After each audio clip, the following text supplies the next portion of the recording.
My name is Jennifer, and I'm married to Robert. Robert has a younger brother named James, who is 3 years younger than him. The woman James brought home as his future wife turned out to be quite a surprise. "Hey, I'm getting married," James announced, looking genuinely happy as he introduced us to his fiancée. "Hi, I'm Elizabeth. Nice to meet you." Elizabeth was a flashy dresser, decked out in designer brands. Her bold makeup and nails made her a little intimidating at first glance. But after talking to her, we found her to be outgoing and charming. We were genuinely happy for James and his upcoming marriage. Robert's parents had both passed away, his mom when he was in 7th grade and his dad 2 years ago. So neither Robert nor James had parents anymore. "I bet Mom and Dad are celebrating your news up in heaven," Robert said. "Look, I've been depending on you for so long, Robert. I don't expect that to change once we're married," James added. "Don't say that, or I'll be taking care of you forever," Robert replied, both of them laughing joyfully. They had always been close brothers who discussed anything and everything. "So where are you guys planning to live after getting married?" I asked, still absorbing the sudden engagement news. "We're thinking of building our own place. The thing is, I travel a lot for work, so we're still undecided on where to build," James answered. Because of his frequent work travel, he had a tough time deciding where to live. "We don't have reliable parents to lean on. If we live near each other, we can help one another if something happens," I agreed. My parents live far away, and Elizabeth seemed to have no parents around either. "That sounds like a good plan." "Yeah, but properties around here are expensive. We're not rich like Robert, so it's a tough call," James said. The idea to live nearby was a casual suggestion, but they took it seriously and moved into a house relatively close to us. After they settled in, we frequently had barbecues and drank together. It was a good time. Months later, they were blessed with a baby on the way, but tragedy struck on his usual trip back from work. James fell asleep at the wheel and passed away. Robert was consumed by grief over the sudden loss of his beloved brother.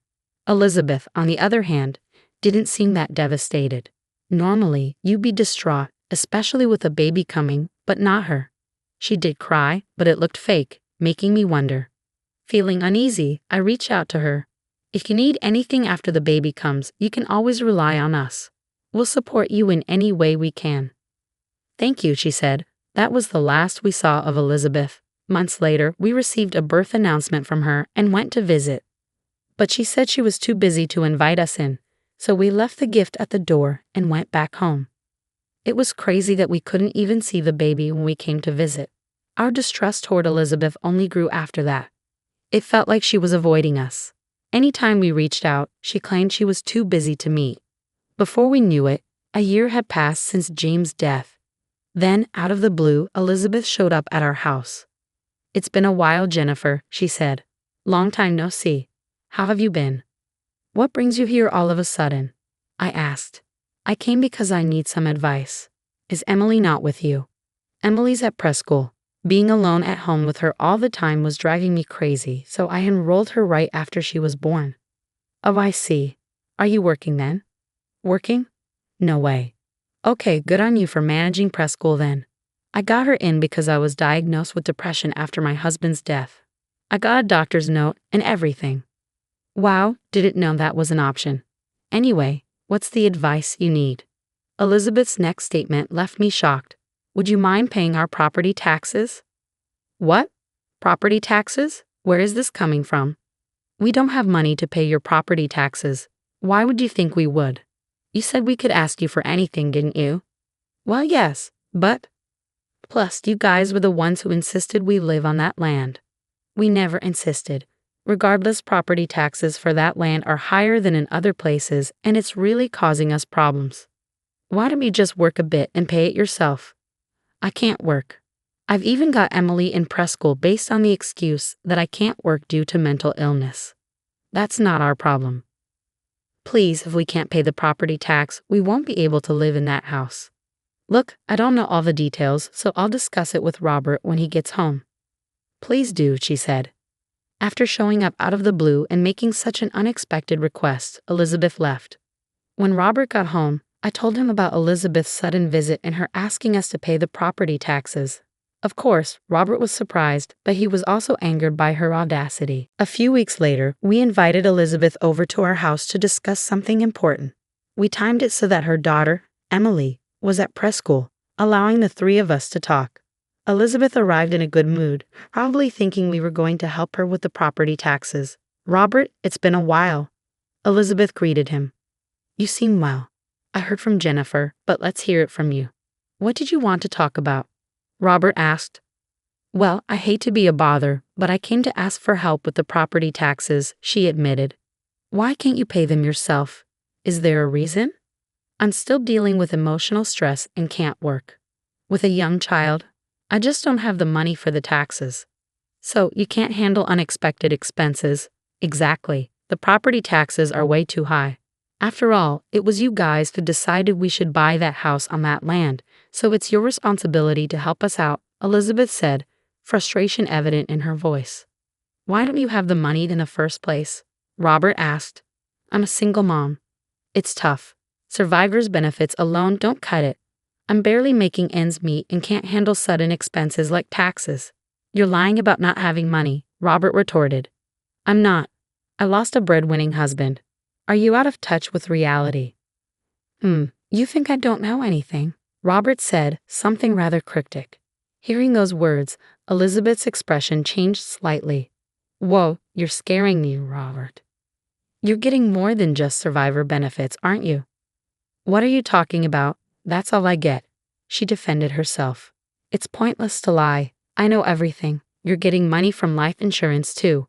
Elizabeth remained silent. "My brother had life insurance, you know.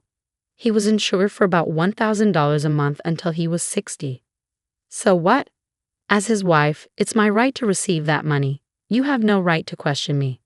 But you do get a good amount of money every month with survivor's benefits and the insurance money, don't you? It's still not enough for everyday living. We have a mortgage. You've paid off the mortgage, haven't you?